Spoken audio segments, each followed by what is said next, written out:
Good morning students.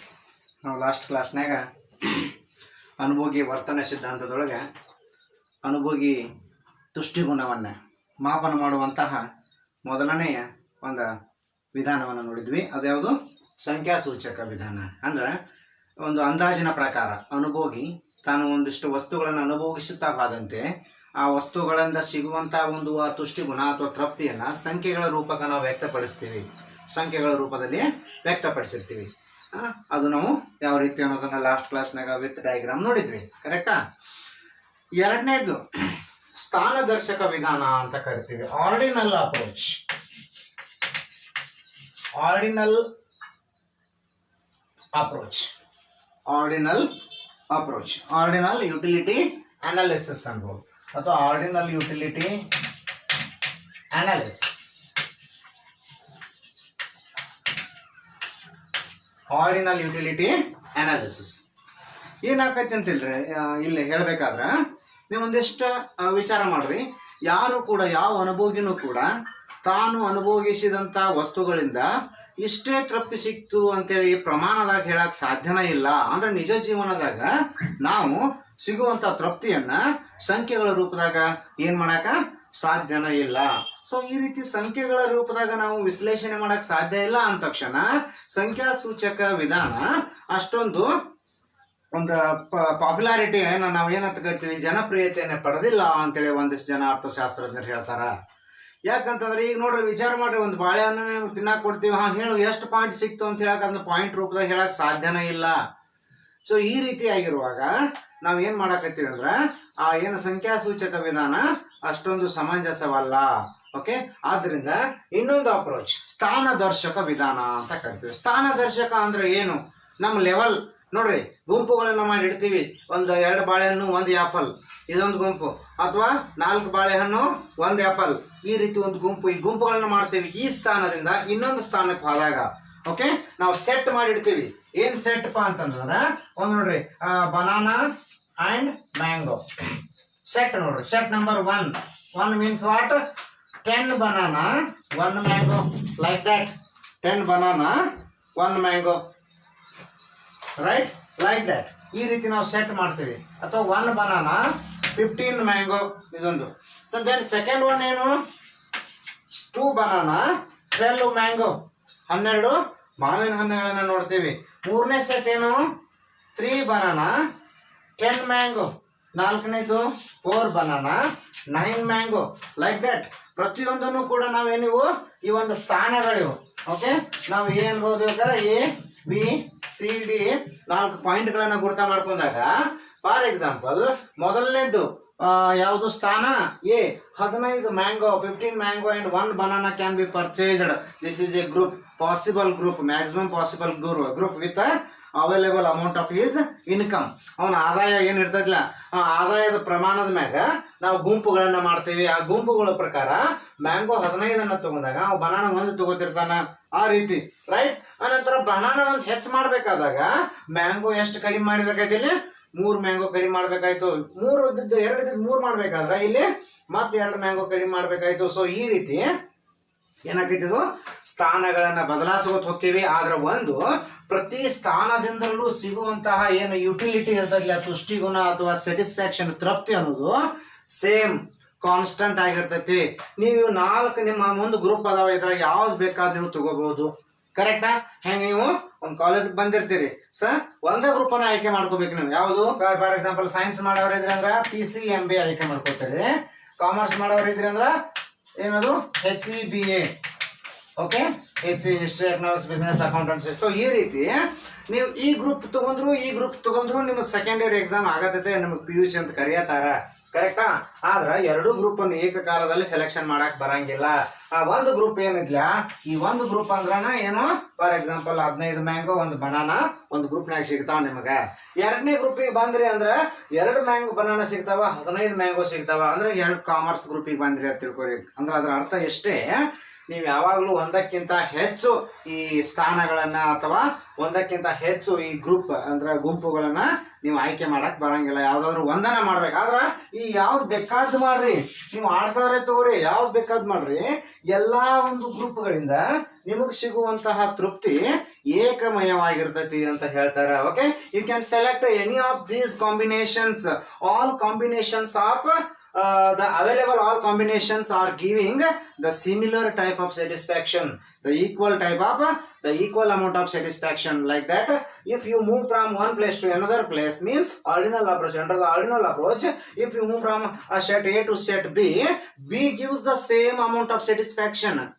Okay, if you select C, C also gives you the same amount of satisfaction. If you select D, D also gives you the same amount of satisfaction. Whatever it may be, which set you select, it gives the maximum amount of satisfaction. Which A gives, B gives, C gives, all are equal. The amount of satisfaction from all these sets is equal, but you have to select only one set. Okay, got it? ಗೊತ್ತಾಯ್ತಲ್ಲ? ಎರಡನೇದು ಯಾವ್ದಂಗಾರ ಸ್ಥಾನದರ್ಶಕ ವಿಧಾನ. ನೀವು ಯಾವ್ದನ್ನ select ಮಾಡ್ಕೊಡ್ರಿ, ಎಲ್ಲಾನು ಕೂಡ ನಿಮಗೆ ಒಂದೇ ರೀತಿ ಏಕಮಯ ಅಂತ ಕರಿತೀವಿ. Select A, select B, select C, what ever it may be, ಎಲ್ಲನೂ ಕೂಡ ಒಂದೇ ರೀತಿಯಾಗಿರುವಂತಹ ತುಷ್ಟಿಗುಣವನ್ನ ನಿಮಗೆ ನೀಡ್ತಾವ ಅಂತೇಳಿ ನಾವು ಇಲ್ಲಿ ಹೇಳ್ಬೋದು. ಓಕೆ, ಸ್ವಲ್ಪ ಬರ್ಕೊಡ್ರಿ ಹಂಗಾರೆ. ಸ್ಥಾನದರ್ಶಕ ವಿಧಾನ ಅಂತ ಹಾಕ್ರಿ, ಸ್ಥಾನದರ್ಶಕ ವಿಧಾನ ಅಂತ ಹಾಕ್ರಿ.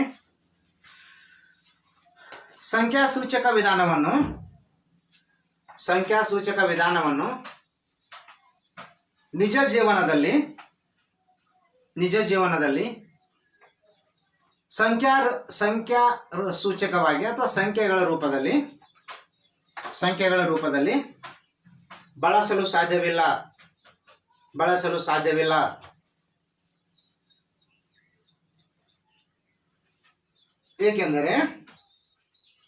ಏಕೆಂದರೆ ಕೇವಲ ನಾವು ಹೆಚ್ಚು ಮತ್ತು ಕಡಿಮೆ ತುಷ್ಟಿಗುಣ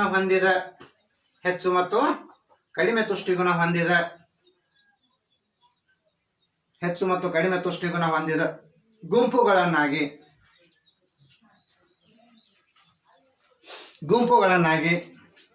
ಸೇಕರಿಸಬಹುದೇ ಹೊರತು ಸಂಖ್ಯೆಗಳ ರೂಪದಲ್ಲಿ ಹೇಳಲು ಸಾಧ್ಯವೇ ಇಲ್ಲ. Full point.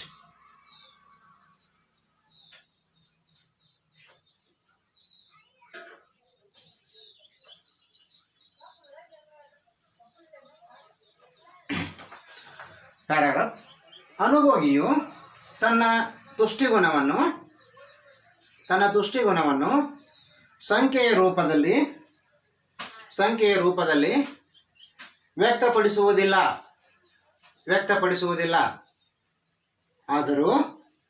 ಆದರೂ ತುಷ್ಟಿಗುಣ ಮತ್ತು ತೃಪ್ತಿಯ ಆಧಾರದ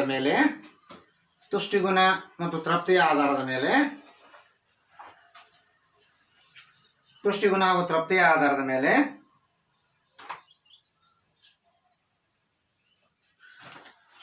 ಸಂಯೋಜನೆಗಳಿಗೆ ವಿವಿಧ ಶ್ರೇಣಿಗಳನ್ನು ನೀಡುತ್ತಾನೆ.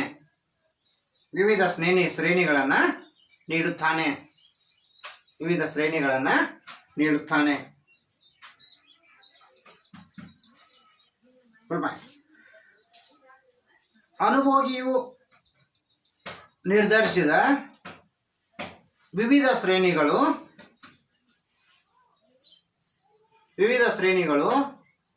ಒಂದೇ ರೀತಿಗಳಾಗಿರುವಂತಹ ತುಷ್ಟಿಗುಣವನ್ನು ನೀಡುತ್ತವೆ.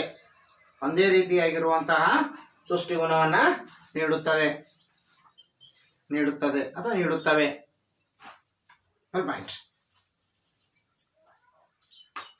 ಈ ರೀತಿ ಅನುಭೋಗಿಯು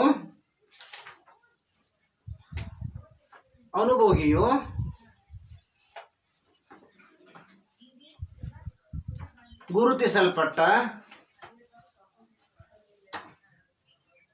ಪ್ರತಿಯೊಂದು ಬಿಂದುವನ್ನು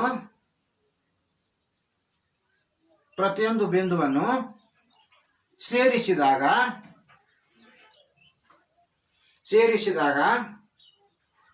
ಪ್ರತಿ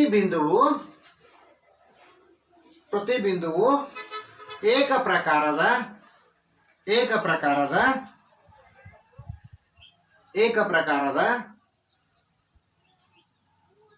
ತೃಪ್ತಿಯನ್ನು ಕೊಡುತ್ತವೆ. ಆದ್ದರಿಂದ ಪ್ರತಿ ಶ್ರೇಣಿಗಳನ್ನು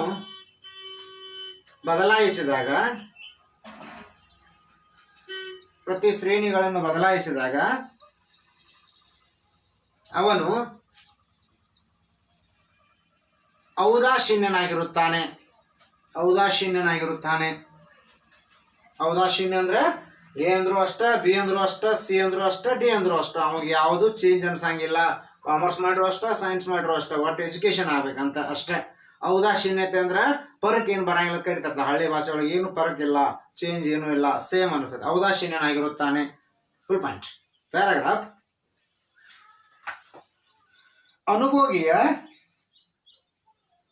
ಅನುಭೋಗಿಯು ಔದಾಸೀನ್ಯ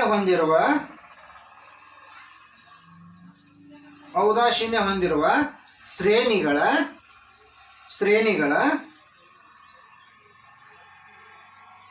ಎಲ್ಲ ಬಿಂದುಗಳನ್ನು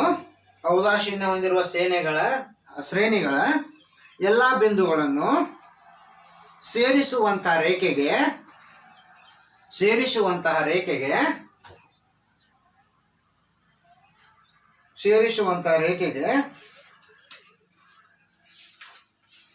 ಔದಾಸೀನ್ಯ ವಕ್ರರೇಖೆ ಎನ್ನುತ್ತೇವೆ.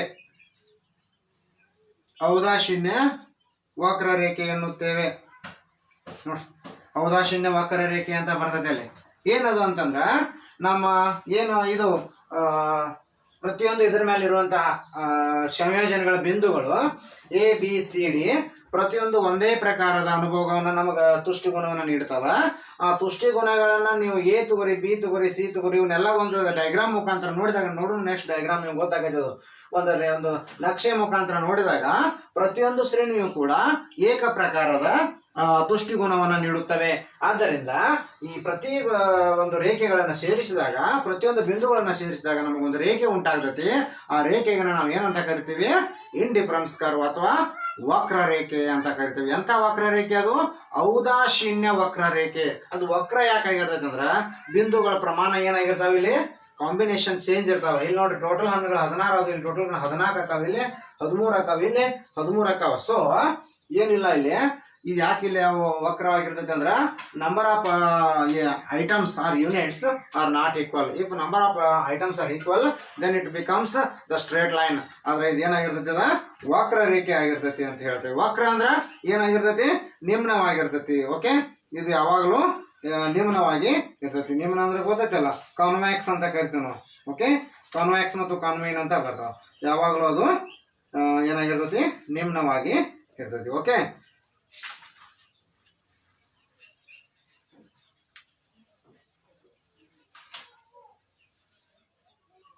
ಎಸ್, ಇಂಗ್ಲಿಷ್ನಾಗ ಬರ್ಕೋರಿ ಸ್ವಲ್ಪ.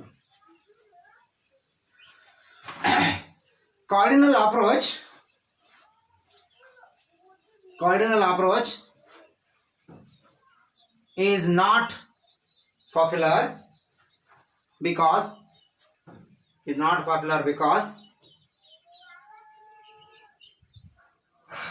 the amount of utility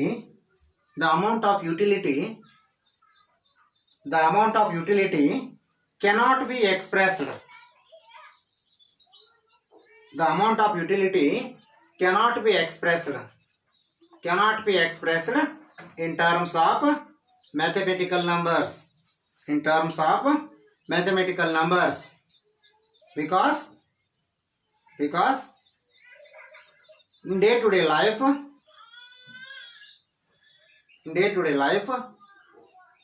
consumer can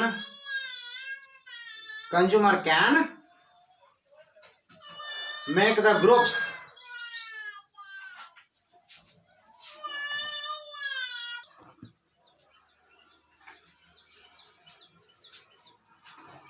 in day-to-day life. Consumer can give the rank to each set. Give the rank to each set or combinations. Each set or combinations on the basis of more and less amount of utility. More and less amount of utility. More and less amount of utility. Full point. Paragraph. All the combinations.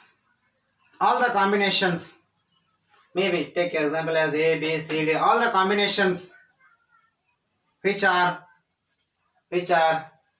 available before him. All the combinations which are available before him will give equal amount of satisfaction. Equal amount of satisfaction.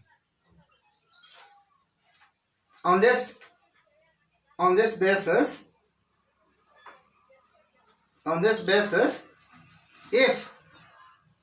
if consumer selects any one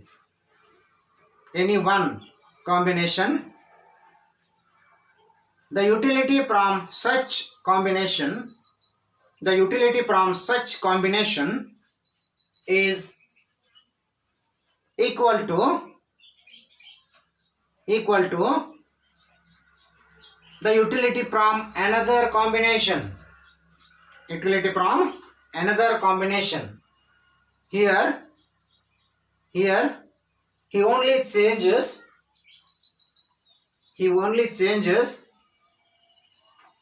the place, means the point. He only changes the point.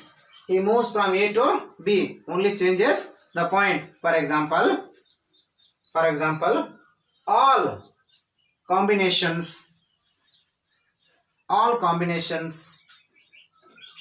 which are before him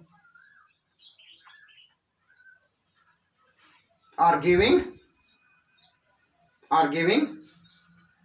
same satisfaction. Therefore he becomes indifference. Means there is no difference is in mind. In the terms of satisfaction, the amount of satisfaction he feels, all are giving equal amount of satisfaction. He becomes indifference. Full point. Paragraph. The line or the curve which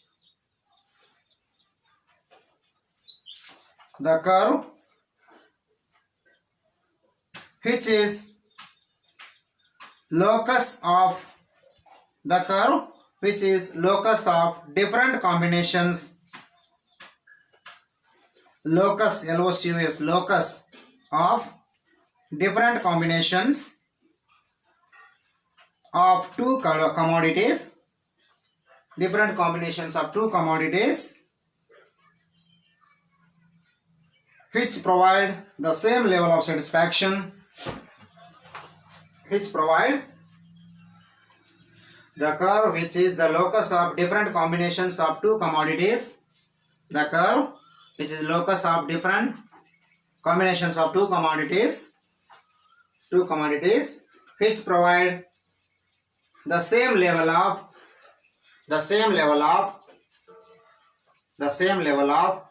satisfaction.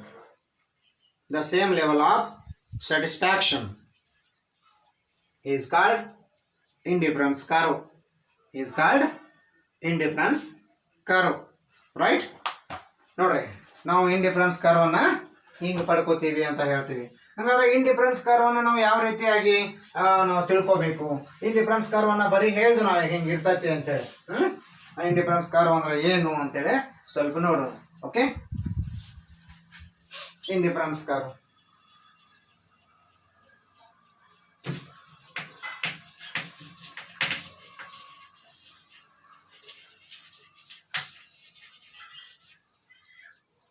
Indifference curve. Indifference curve ಉದಾಸೀನ್ಯ ವಕ್ರರೇಖೆ. Meaning ಅಂತೂ ಬರ್ಕೊಂಡ್ರಿ ನೀವು, ಇನ್ನೊಮ್ಮೆ ಬೇಕಾದ್ರೆ ಬರ್ಕೋರಿ, ಅಲ್ಲೇ ಇದೆ. Okay, indifference curve ಯಾವ ರೀತಿ ನಮಗದು ತೃಪ್ತಿಯನ್ನು ಕೊಡ್ತತಿ ಅಂತೇಳಿ. ಈಗ 4 ಕಾಂಬಿನೇಷನ್ಗಳನ್ನು ನೋಡೋಣ, ಅಥವಾ ಸೆಟ್ ಅಂತ ಕರೀನು. 4 ಸೆಟ್ಗಳಿರ್ತಾವೆ, 4 ಸೆಟ್. ಒಂದು set A, set B, set C, set D. ಕರೆಕ್ಟಾ? ಸೆಟ್ ಆದ ತಕ್ಷಣ ನೆಕ್ಸ್ಟ್ ಏನು, ಇಲ್ಲಿ ಫಾರ್ ಎಕ್ಸಾಂಪಲ್ ಬನಾನಾ. ಓಕೆ, ಇಲ್ಲಿ ಮ್ಯಾಂಗೋ, ರೈಟ್? ಬನಾನಾ ಮತ್ತು ಮ್ಯಾಂಗೋ. ಸೊ ಇಲ್ಲಿ ನೋಡೋಣ ಕಾಂಬಿನೇಷನ್ಸ್ ಅಷ್ಟೇ. ಇಲ್ಲಿ ABCD ಒಳಗೆ ಬಂದಾಗ ಬಾಳೆಹಣ್ಣು 1, 2, 3, 4 ಅಂತ ಇಟ್ಕೊಂಡು 15 ಮ್ಯಾಂಗೋ, 12 ಮ್ಯಾಂಗೋ, 10 ಮ್ಯಾಂಗೋ, 9 ಮ್ಯಾಂಗೋ, ಈ ರೀತಿ ಸೆಟ್ಗಳಿದಾವೆ. ಒಂದನೇ ಸೆಟ್ ಏನು, it's A combination of 15 mango and 1 banana. Okay, right? ಇದನ್ನು ನಾವು ಒಂದು ರೇಖೆಗಳ ಒಂದು ಇದರೊಳಗೆ ನೋಡೋಣ.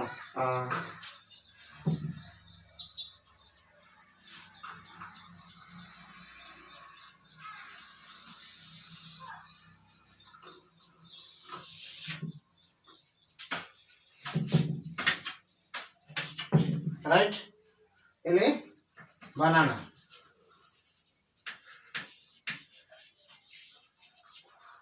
ಯಾವ ರೀತಿ ಇಟ್ಕೋತೀರಿ? 1, 2, 3, 4, 5 ಲೈಕ್ ದ್ಯಾಟ್. ಮ್ಯಾಂಗೋ,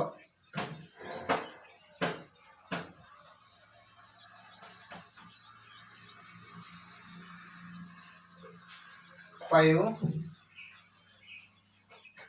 ಅಥವಾ 2, 4, 6, 8, 10, 12, 14, 16 like that. 2, 4, 6, 8, 10, 12, 14, 16. Right? To mango.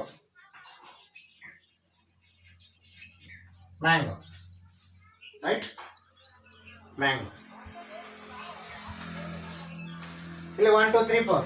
1, 2, 3, 4, 5 banana. ಒಂದೇ ಸೆಟ್ ನೋಡ್ರಿ, A1 ಇದ್ದಾಗ ಇದು 15 ಇರಬೇಕು. ಎಷ್ಟು ಬೇಕಿದು? 15 ಅಂದರೆ ಹೇಳೋದು ನೋಡಬಹುದು. A1 ಇದ್ದಾಗ ಇದು 15. ಓಕೆ, 2 ಇದ್ದಾಗ ಇದು 12.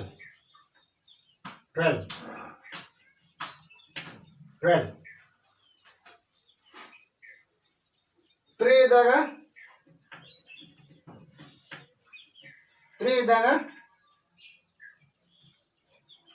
ಇದ್ದಾಗ ಇದು 10.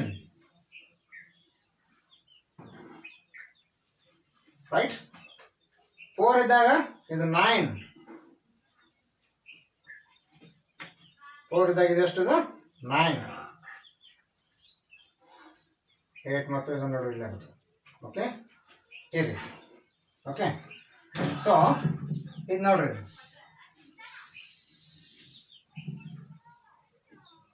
ರೈಟ್? 12. 3 ಇದ್ದಾಗ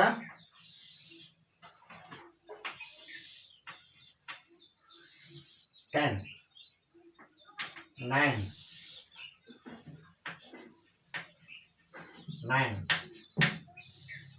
ರೈಟ್? ಈಗ ಎಲ್ಲ ಬಿಂದುಗಳನ್ನ ಸೇರಿಸ್ರೆ ತಿಳಿರಿ,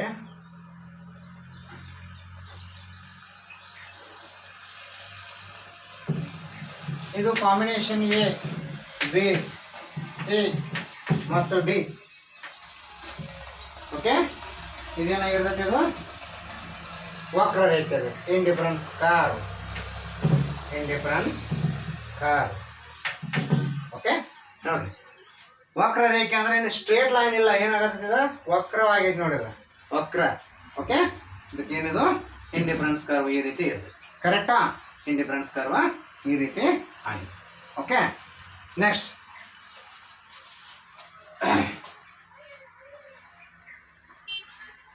ಪ್ಯಾರಾಗ್ರಾಫ್ ಮಾಡ್ರಿ. ಹಂಗಾರೆ ಇಲ್ಲಿ ಇನ್ನೊಂದು ಕಾನ್ಸೆಪ್ಟ್ ಅನ್ನು ನಾವು ಅರ್ಥ ಮಾಡ್ಕೋಬಹುದು. ಸೀಮಾಂತ ಬದಲಿಕೆಯ ದರ ಅಂತ ಕರೀತಾರೆ. ಅಂದ್ರೆ marginal rate of satisfaction. Marginal rate of satisfaction.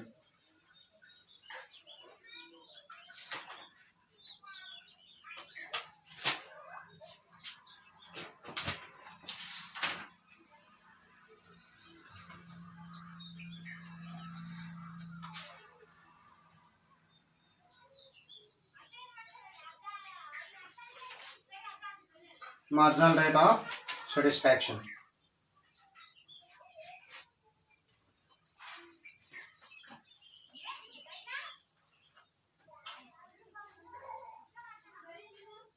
Marginal rate of substitution, not satisfaction. Marginal rate of substitution. ಸೀಮಾಂತ ಬದಲಿಕೆಯ ದರ ಅಂತ ಕರೀತಾರೆ. ಅದ್ರ ಬಗ್ಗೆ ಸ್ವಲ್ಪ ಬರ್ಕೋರಿ. ಕೆಳಗಡೆ ಹಾಕ್ರಿ ಸೀಮಾಂತ ಬದಲಿಕೆಯ ದರ ಅಂತ ಹಾಕ್ರಿ. ಅನುಭೋಗಿಯ ಬಿಂದುಗಳ ಮೇಲೆ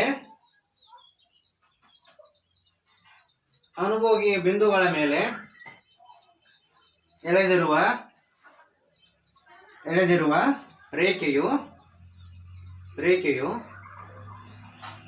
ಔದಾಸೀನ್ಯ ವಕ್ರರೇಖೆಯಾಗಿದ್ದು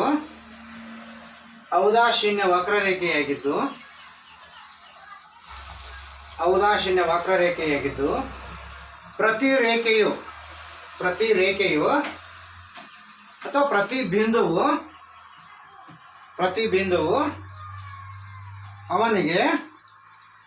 ಅವನಿಗೆ ಹೆಚ್ಚಿನ ಪ್ರಮಾಣದ ಸಮ ಪ್ರಮಾಣದ ತೃಪ್ತಿಯನ್ನ ನೀಡುತ್ತವೆ.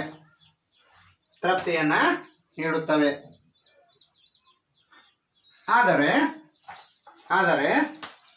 ವಸ್ತುಗಳ ಸಂಯೋಜನೆಯು ಬೇರೆಯಾಗಿರುತ್ತದೆ.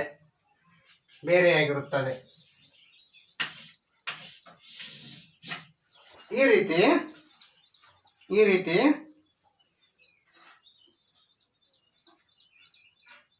ಒಂದು ವಸ್ತುವನ್ನ ಬಿಟ್ಟು ಕೊಡಬೇಕಾದರೂ ಈ ರೀತಿ ಅನುಭೋಗಿಯು ಒಂದು ಹೆಚ್ಚುವರಿ ವಸ್ತುವನ್ನ ಪಡೆಯಲು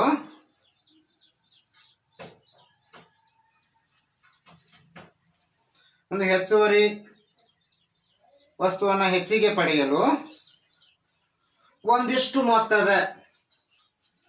ಮೊತ್ತದ ಮತ್ತೊಂದು ವಸ್ತುವನ್ನು ಬಿಟ್ಟು ಕೊಡಬೇಕಾಗುತ್ತದೆ.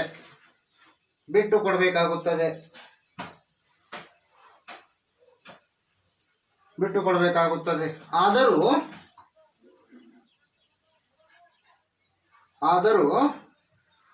ಒಟ್ಟು ತುಷ್ಟಿಗುಣದ ಮಟ್ಟ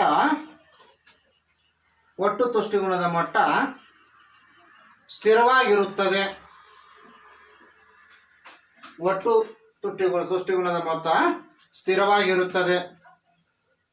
ಇದನ್ನ ಸೀಮಾಂತ ಬದಲಿಕೆಯ ದರ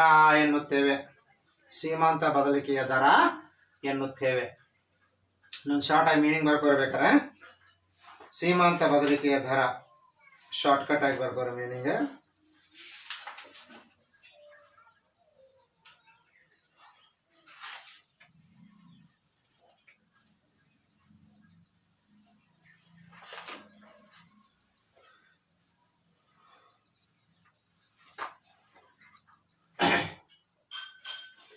ಒಂದು ಅಥವಾ ಎಕ್ಸ್ ಪ್ರಮಾಣದ ವಸ್ತುಗಳನ್ನ ಹೆಚ್ಚಿಗೆ ಪಡೆಯಲು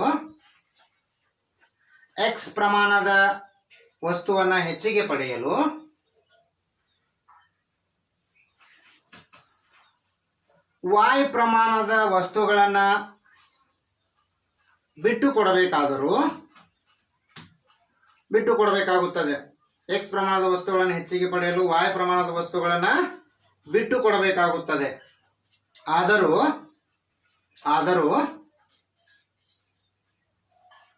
ಒಟ್ಟು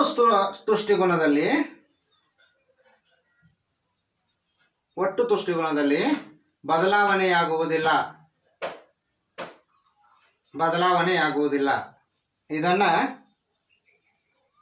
ಇದನ್ನ ಸೀಮಾಂತ ಬದಲಿಕೆಯ ದರ ಎನ್ನುತ್ತೇವೆ. MRS, marginal rate of substitution, ಸೀಮಾಂತ ಬದಲಿಕೆಯ ದರ ಎನ್ನುತ್ತೇವೆ.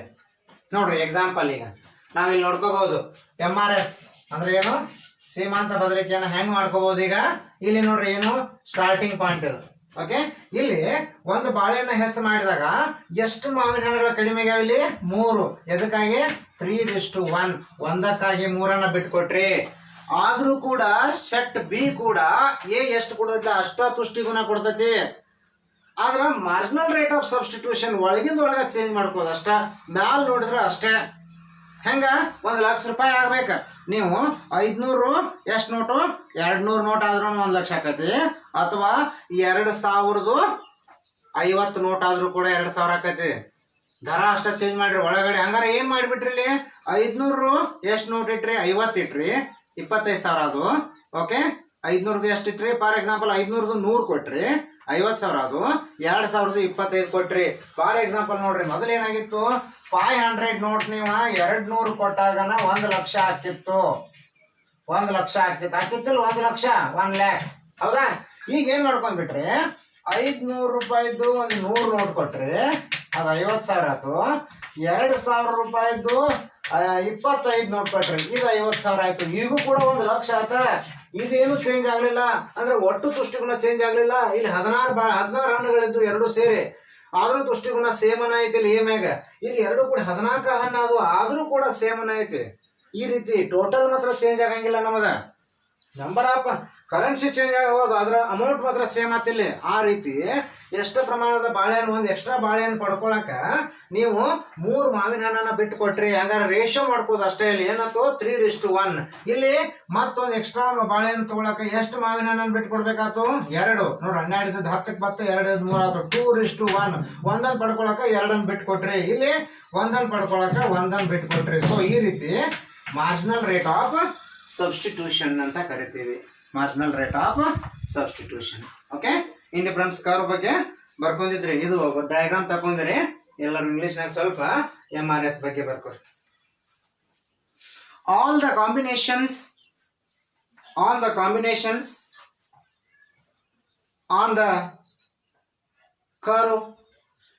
curve gives equal amount of satisfaction.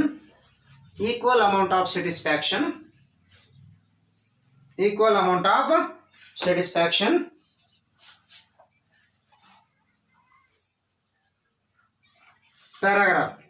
The rate, all the,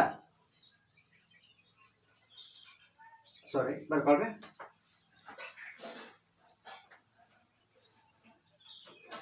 To get an extra unit of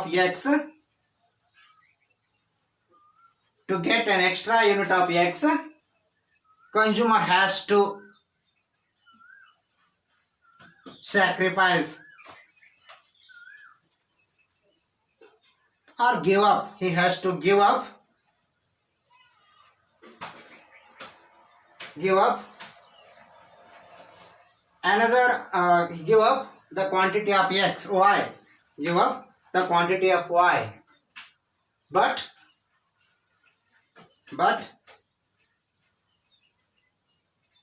all combinations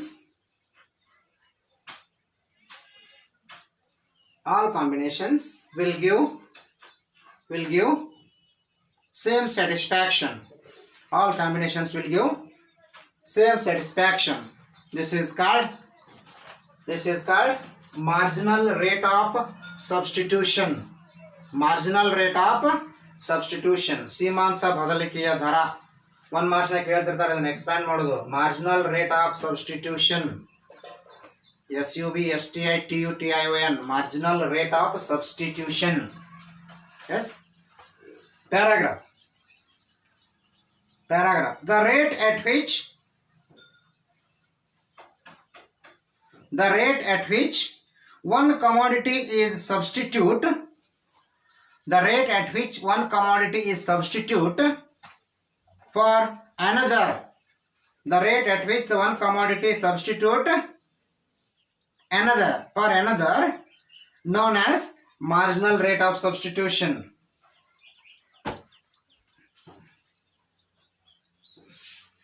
Known as marginal rate of substitution. ಶ್ರೀಮಂತ ಬದಲಿಕೆಯ ದರ ಅಂತ ಕರಿತೀವಿ. ಕರೆಕ್ಟಾ? MRS. ನೋಡ್ರಲ್ಲ, here make you as a substitute rate. He give up 3 mangoes for 1 banana. He give up 2 mangoes for 1 banana, 1 extra banana. He give up 1 banana for 1 extra, 1 mango for 1 extra banana. So the rate is 3:1, 2:1, and 1:1. Okay. Here it is equal. Okay. Thereafter he cannot give up. Okay. He cannot give up. This is the what it called ordinal approach. Okay. From one place to another place. If he moves from A to B, B to C, C to D, whatever it may be his selection place, all the places, all the points, all the areas will give him an equal amount of satisfaction. This is what the marginal rate of satisfaction. Okay. This is also called as the indifference curve analysis. So ನಾವಿನ ಇದ್ರೊಳಗೆ ಇನ್ನೊಂದಿಷ್ಟನ್ನು study ಮಾಡಬೇಕು. ಏನಂತಂದ್ರೆ ಎಲ್ಲ ರೇಟ್ಗಳು ಕೂಡ ಏನು ಹೇಳ್ತಾವ, ಒಂದೇ ರೀತಿಯಾಗಿರೋ ತೃಪ್ತಿಯನ್ನು ಕೊಡ್ತಾವ. ಹಂಗಾರೆ ಔದಾಸೀನ್ಯ ವಕ್ರರೇಖೆ ಹೆಂಗಿರ್ತತಿ, ಅದು ಯಾವಾಗಲೂ ವಕ್ರವಾಗಿರ್ತತಿ. ಔದಾಸೀನ್ಯ ವಕ್ರರೇಖೆ ಹೆಂಗಿರ್ತತಿ, ವಕ್ರರೇಖೆ ಆಗಿರ್ತತಿ. ಕರೆಕ್ಟಾ? ಆ ರೀತಿ ನಾವು ನೆಕ್ಸ್ಟ್ ಕ್ಲಾಸ್ನಾಗ ಔದಾಸೀನ್ಯ ವಕ್ರರೇಖೆಯ ಬಗ್ಗೆ ಇನ್ನೊಂದಿಷ್ಟು ಅದರ ಲಕ್ಷಣಗಳ ಬಗ್ಗೆ, ಅನಂತರ ಔದಾಸೀನ್ಯ ವಕ್ರರೇಖೆಯ ನಕ್ಷೆ ಹೆಂಗಿರ್ತತಿ ಅಂತೇಳಿ ನೋಡೋಣ. ಓಕೆ. ಮುಂದಿನ ಕ್ಲಾಸ್ನಾಗ ನೋಡೋಣ. ಅದಾದ ತಕ್ಷಣ ನಾವು ಅದನ್ನು ಇಲ್ಲಿಗೆ ಸ್ಟಾಪ್ ಮಾಡಿಬಿಟ್ಟು ಮತ್ತೆ ಅಕೌಂಟೆನ್ಸಿಗೆ ಹೋಗೋಣ. ಓಕೆ.